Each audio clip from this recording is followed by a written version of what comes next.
চৈত্র মাসে 30 তারিখে শিবের গাজন উপলক্ষে প্রায় 1.5 লক্ষেরও বেশি ভক্ত জল ঢালতে উপস্থিত হন পশ্চিম মেদিনীপুর জেলার গড়বেতার রসকুণ্ড গ্রামে অবস্থিত বাবা বসন্ত রায় জিউর মন্দিরে।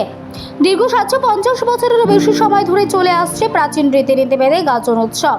গাজন উৎসব উপলক্ষে নীল পুজোর দিন বাবা ভক্তরা আসেন জল ঢালতে। কথিত রয়েছে বাবার মাথায় জল ঢাললে আশীর্বাদ হিসেবে ভক্তদের যে কোনো ধরনের মনস্কামনা পূরণ করে।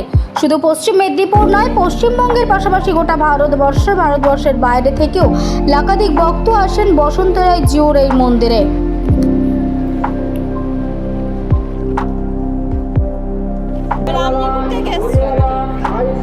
এখানে প্রথম এসেছি, আমার ভালোই লাগলো, কখনো আসা হয় না।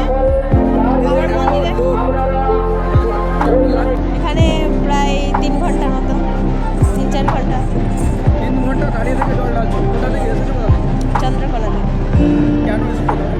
জল ঢালতে আমার জ্ঞানে আমার যত বছর এখানে জল ঢালা হচ্ছে, মানে যতদিন বড় হয়েছে এখানেই জল ঢালছে।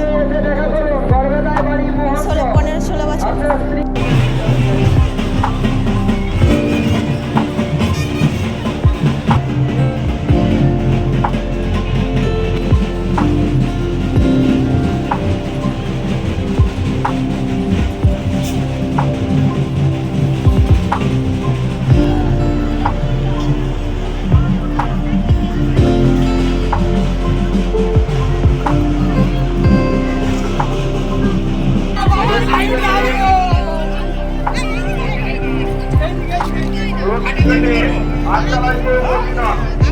আমি এখানে এখানে